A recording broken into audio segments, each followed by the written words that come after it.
Hello friends, this is Dr. Sangeeta back with you for another lecture of Dental Pathshala where we help you understand and learn dentistry better and easy. In this video, we're going to talk about stress strain curve. So without further ado, let's get started.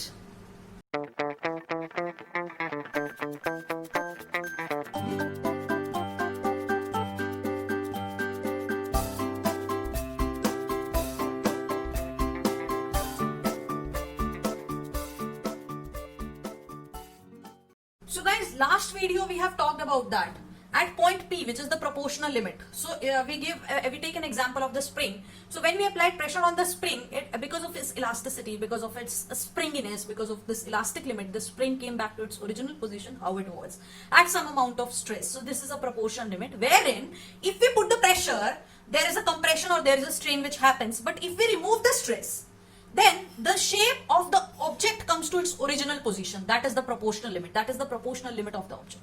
Elastic limit we have studied in the previous part is that the limit of the object wherein there is some plastic deformation now which has happened. Now that the object, see, there is some still elasticity which is left. Let me show you. There is some elasticity which is left. But now there is a plastic deformation which has happened. The spring cannot come back to its original position. So this is the elastic limit. Then the point T we have in this diagram is wherein the spring or the wire or an object is going to break. This is the toughness. So above this, if I apply the pressure, there is going to be a breakage. Now your question must be, now ma'am, this stress should be here to fracture, right? You must be asking me that, ma'am, if we are applying stress, suppose what happens? Let me show you. What happens when we are applying forces? At some point of time, there is going to be elastic property of that material. That means when I'm applying pressure, then there is a strain which happens. But when I'm removing the stress, the thing or object or the material comes back to its original position, right? After that, what happens when I'm increasing the strain? When I'm increasing the stress, then there is some amount of deformation which has happened. Now your question must be in your head that we should increase the amount of stress in order for the material to fracture. That means you want to say that if I'm put on applying the tensile stress is the stress in the previous video we have talked about, that it is applied in the opposite direction. It can be a kind of elongation. So when I'm applying the elongation, no matter how much ever stress I apply, what will happen? This wire is going to be straight, but it will not fracture, right? So this another example in day-to-day life we can give is that suppose two very good friends, they are boozing together, they are having party, and there is a dispute which happens, and at one point they have got different views. So they it starts with a discussion. But what happens? They eventually raises their voice, then they started fighting. So at some point of time, when the discussion is going on, they are still friends. That means if after 1 hour we see that they have got the same bonding, they have got the same friendship. But if one friend tells some very bad words to other friend, then he'll always remember that bad words and their friendship cannot be as it was earlier. So there is a deformation which happens, which is the elastic limit. Now what happens if it is keep on going, right? So the amount of time which took for the discussion is not the amount of time. That means if suppose they are having 1 hour discussion, after 1 hour, if the one friend says to another bad words after 1 minute, then this 1 minute is just the 1 minute time wherein there is a deformation in their relationship which happens. So we cannot say that the time of proportion limit is equal to the time of elastic limit. You are understanding my point? So what happens after 2 minutes? They start actually fighting. Now they are enemies after 2 minutes. So we cannot say that the amount of stress or the amount of time which is required for them to be enemies is the 2 minute. So what happens? There is a limit. This is the reason that we are using these terms, that limit. There is a limit to hold on to certain things. So likewise, a certain amount of stress, any object can come back to its original position. But afterwards, very small amount of stress only will lead to some deformation, will lead to the fracture. So this whole area wherein it is taking equal amount of stress, but there is a long time of strain, a long duration of deformation which is happening. If this area is increased, that means this area represents the ductility of the material. For example, if you are applying pressure on this particular wire. If I am applying stress on this wire, then what happens? This wire is going on elongation for a long period of time before it breaks. Right? So this is a ductility we are going to talk about later on, but I just want you to understand that why this graph is not steep. Now this curve is basically, or I must say this line, this green line is our elastic limit, right? So this is the elasticity, this is the Young's modulus of elasticity. So this Young's modulus of elasticity, which is up to point P, which is up to proportional limit. So basically elastic modulus is the stiffness of a material. See, now what happens? Either it can be steep or it can be flat. There can be two situations. One is it has got elastic modulus, Young's modulus of elasticity, a steep one, or it can have a flat one. What is the difference between these two objects? So what happens in case of a steep elastic modulus? Let's just understand this is the amount of stress. When there is an amount of stress which is applied to this object, this undergoes this amount of strain. What happens? There is another object wherein we apply less stress, but it undergoes the same amount of change. So this is when we release the stresses, it comes back to its original position. So that means this material, which is represented by the red pen, it has got a less amount of stress which we apply. So this is an elastic material. That means if you can have a look at the spring, if we look at the spring, there is only less amount of stress is to be applied on the spring. That if we apply less pressure also, it will come back to its original position. So that means if we apply less pressure also, it will show this proportional limit. It will show this springiness behavior. It will show this elastic nature. So this is what we call the modulus of elasticity. So suppose if I tell you that any object has got a high modulus of elasticity, this is what we study in dental materials, in the conservative also we study that, when we are studying the objects, we study that this, usually say that this object has got a high elastic modulus of elasticity. So high modulus of elasticity means that there is a rigidity of the material. And if I say that low modulus of elasticity, that means that there is a less rigidity of that material. For example, if I tell you that if we talk about impression material, now impression material, a material, it should be such that it should have a low modulus of elasticity, because we want it to compress the tissues, because we want it to come back.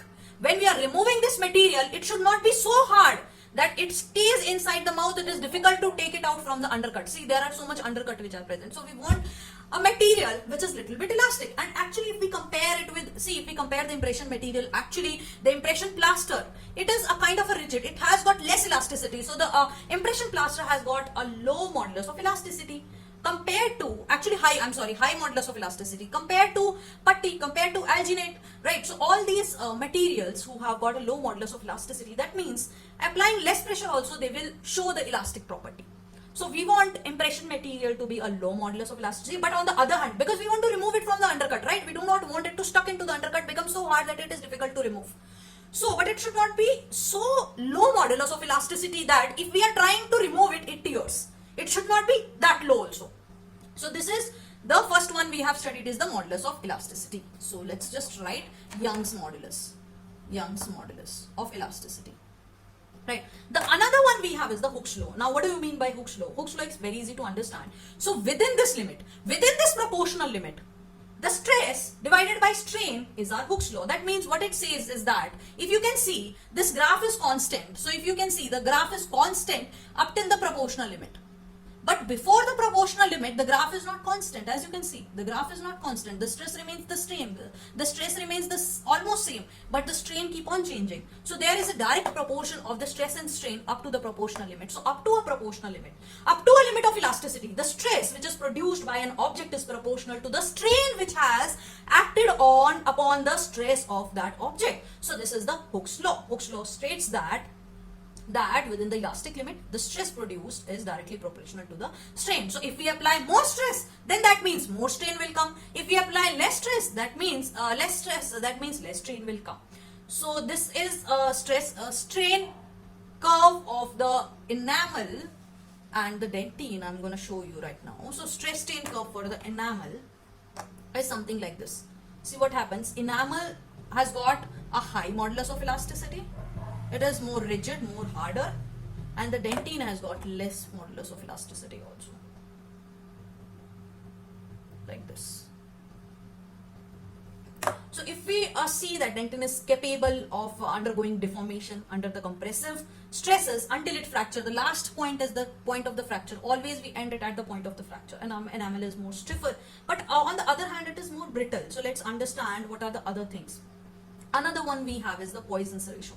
What do we mean by Poisson's ratio? Poisson's ratio is what happens when I am applying compression forces, when I am applying forces from both the ends, right? When I am applying forces from both of the ends, so suppose there is an elongation which we see under the compression forces. So if we compress any material, what happens? This material will undergo elongation. It will become like this, right? Earlier the material, the subject, the material was like this. After the compression forces, there is an increase in the cross section of that material. So we are going to record this material, and still we are still in the elastic limit. As you can see, elastic limit, now there is a deformation which happens. Up to the proportional limit, there is no deformation. The object comes back to its original position as it was earlier. But once we increase the stress, there is an elastic limit. Elastic limit is there is some deformation which happens in that object. So within the elastic limit, see, Young's modulus of elasticity was within the point E, which within the point P, which is the proportional limit. Now the Poisson's ratio, if we talk about, the difference is that the Poisson's ratio we are talking about is in the elastic limit. This is the difference. That Poisson's ratio, now there is a deformation which occurs. So the ratio of the lateral to the axial strain. So we are talking both the sides. We are talking about in the Poisson's ratio only the strain, the deformation which has happened. Earlier there was a deformation, and later on after we increase the stress, there is elongation of that object. And if we talk about object which is ductile, like gold, so if we keep on putting the pressure, it will keep on spreading. So it shows actually a high degree of elongation, right? So what happens when we see, suppose a ductile material which we are talking, we are keep on applying pressure, it will keep on increasing its length before it fractures. So if we talk about a material like a gold, which is a highly ductile material is when we are applying forces, it is undergoing into the elongation, right? So a kind of a material like a gold, which is a highly ductile material, there is a high degree of the Poisson's ratio, because what happens, it will keep on elongating. So the Poisson's ratio for gold is actually more. So flexibility is what? Flexibility is like how the flexible the spring was. So the flexural strength is of that material that is stress to when there is a stress up to the proportional limit. When I am applying forces up to stresses up to the proportional limit, so there is a flexibility of that material. So that is what we call the flexibility, as simple as that. So if a material has got high flexibility, that means there is a strain higher. That means, let me make you understand that what happens. See, we have ortho appliances. In that we do the wire bending. So what happens in all these wire bending, we put strains and there is a deformation which happens. So this deformation on applying the strain, so within this elastic limit, if we are applying the forces, and on applying the forces, it is still in the proportional limit, is the flexibility of that material. That means if I am applying more forces also, it is still flexible. It will still come back to its original position. So this is the flexibility of that material. Spring has got a more flexibility compared to other materials. So that is, we can say, the flexibility of that material. That means if we apply forces, more forces also, it will come back again to its original position. That is the flexibility. Now resiliency and flexibility are very two close terms. It is very difficult to understand, but if you understand it, you will never forget it. So resiliency is, we can say, the springiness of the object. Now you will be like, ma'am, what is the difference between these two? See, resiliency is when you are applying the forces, it will again come back to its original position.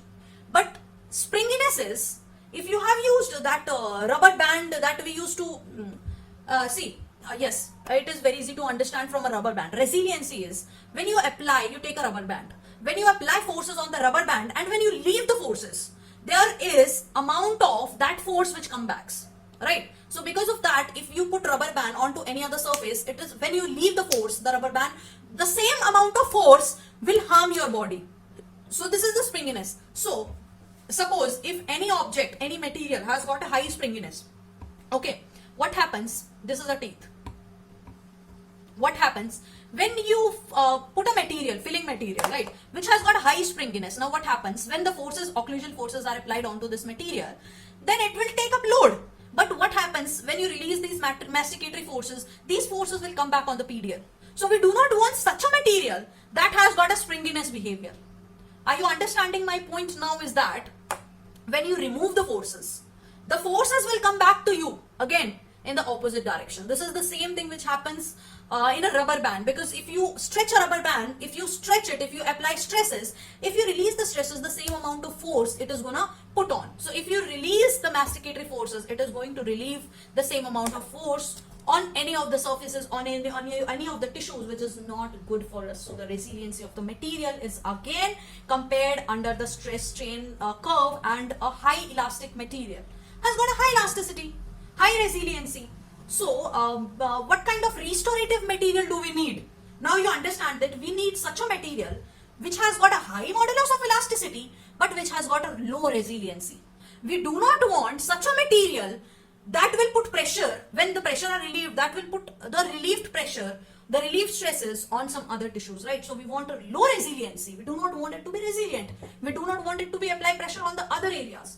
But on the same time, we want that it has got a high modulus of elasticity so that it can take up more load, right? So this is about modulus of elasticity, modular resiliency. Now I hope that you understand all these terms. Proportional limit is the area within the elasticity. So within the elasticity, what do we call?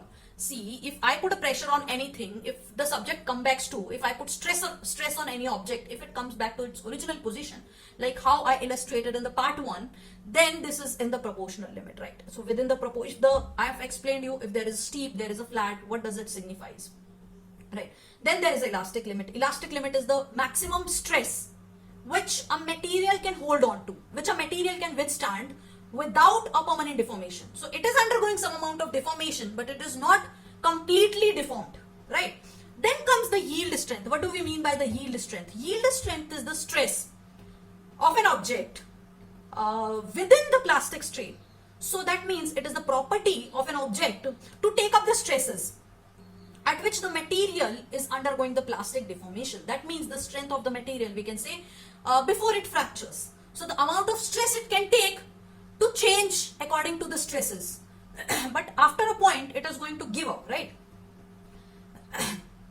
So next one is the ultimate strength, ultimate tensile strength, you can say, ultimate tensile stress, you can see. See, there is a difference between the yield strength and the ultimate tensile strength. Yield strength of the property is basically the property wherein it can take up to a maximum amount of load. Where it can take up to the load. So suppose yield strength, I can say, we have given an example that two friends are fighting. Yield strength is basically the strength of that person, that he can listen to bad words, that he can listen to his friend. So that is his strength. But ultimate tensile strength is the maximum bad words he can listen to. That at one point of time, suppose if the other friend is saying anything bad about the mother or the sister, right? So that is the maximum limit. That is going to be the yield, ultimate tensile stress or the ultimate tensile strength of that material. So that is the maximum strength the material can withstand before undergoing the fracture, before undergoing the failure, before breaking the friend's bone. So that is before becoming the enemy. The maximum amount of stress that it can hold is the ultimate strength. That is the ultimate. As you can see, UTS is basically the ultimate, right?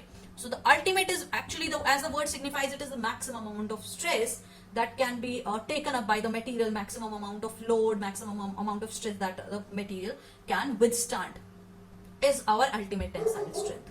I hope that you have enjoyed the video. If you have enjoyed the video, give it a thumbs up. Also, you can comment in the comment section below. And before leaving, let's cover one more thing, which is the flexural strength. So flexural strength is basically, I've told you, the 3-point bending test, we know it. It is the amount of forces that object can withstand, the material can withstand before undergoing into the flexure. Flexure is the basically bending. So when we do the 3-point bending test, what happens when we are applying, this is an object, okay. What happens when we are applying forces? Then the object is going to bend. This is the flexure strength of that material. The strength under a static load. So strength before bending, we do it with a 3-point flexure test. Where we do this, we check the strength. So this is also, we call it in the dentistry, the fatigue failure. Suppose if on the occlusal surfaces, this is the filling, right? This is the filling. Now repeated loads are coming year after year. The amount of stress it can take before the bending is basically the flexural strength of that material. I hope that you have enjoyed the video. If you have enjoyed the video, give it a thumbs up. Also, you can comment in the comment section below. There is a link in the description box below to support me on Paytm as well as on PayPal to make free videos for you guys and to make free notes. So till then, keep reading, keep learning, stay motivated. I'll see you soon in the next video.